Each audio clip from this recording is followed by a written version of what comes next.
Firstly, happy Republic Day to all of you again, and thank you for all the students, teachers, and non-teaching staff for being a part of this function.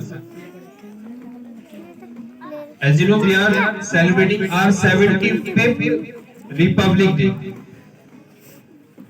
and there is very cold today, and you are here. So thank you to all again. Now, students, I would like to say one story.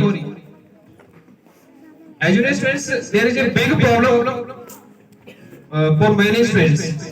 बहुत problem रहती है कुछ students को कि मुझे learn नहीं होता है, याद नहीं होता है. किस किस की प्रॉब्लम है?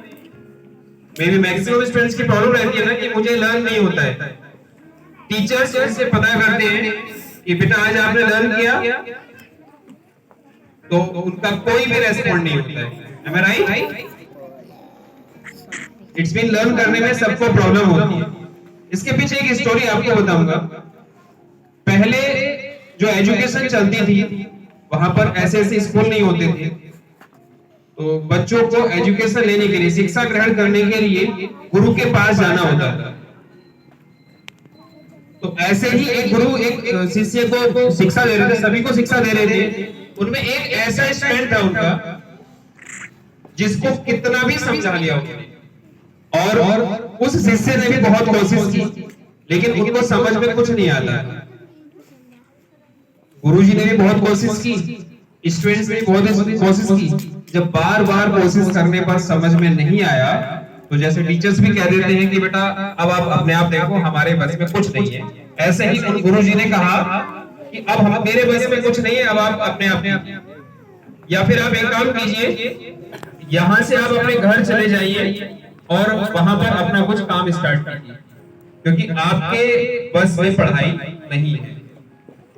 तो वो बच्चा निराश होकर वहां से चले गए, और जब वो रास्ते में जा रहे थे तो पहले कुएं हुआ करते थे, कुएं समझते हैं ना, तो कुछ लेडीज वहां से पानी निकाल रही थी उससे. तो वो वहां पर रुका और उसने देखा कि एक ये रस्सी, पतली सी रस्सी है, और उस रस्सी से इस सिल पर, मतलब पत्थर पर निशान पड़ गया.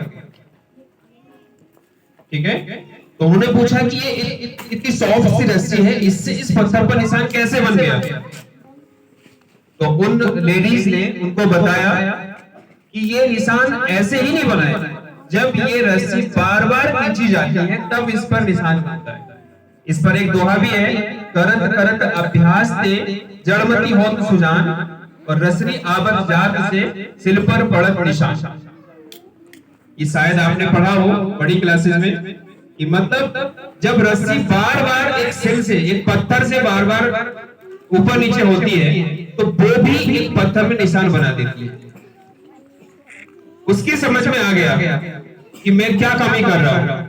वो तुरंत वहां से वापस गया, अपने गुरुजी के पास गया. उसने फिर से अपनी स्टडी स्टार्ट की. स्टडी कैसे स्टार्ट की? उसने बार बार हर चीज का रिवीजन किया, स्टार्ट किया, फिर से पढ़ा लिखा, और बाद में वो एक बहुत बड़े विद्वान बने. कहने का मतलब यह है कि आप सबके साथ भी यही प्रॉब्लम रहती है कि आप पढ़ना नहीं चाहते हैं, कि आपसे नहीं आ रहा है. अगर आप किसी भी चीज का अभ्यास अगेन एंड अगेन करेंगे तो आप उसको भी सीख जाएंगे. तो आज 26 जनवरी है. कुछ स्टूडेंट्स ध्यान भी नहीं दे रहे हैं कि हाँ क्या बताया जा रहा है. तो आप सब ध्यान दीजिए, आज से ही आपको समझ लेना है. स्पेशली वो स्टूडेंट्स जो कहते हैं कि हमें लर्न नहीं होता है, तो वो बार बार अभ्यास करके देखिए, प्रैक्टिस कीजिए अगेन एंड अगेन, उसको रिटन फॉर्म में करके देखिए, और फिर नहीं हो तब बताइए. Is that clear? तो now again at the last, happy republic day to all of you. And now students, आप सभी लाइन बाय लाइन क्लास में जाएंगे, क्योंकि विंटर बहुत ज्यादा है. अभी आपको क्लास में ही रुकना है. जो बॉयज है वो अलग क्लास में रहेंगे, गर्ल्स अलग क्लासेस में जाएंगे, एंड उनके साथ टीचर्स भी क्लासेस में रहेंगे. एंड ये सीट्स सभी स्टूडेंट्स जहां से आप लेकर आए थे वहीं पर लेकर जाएंगे।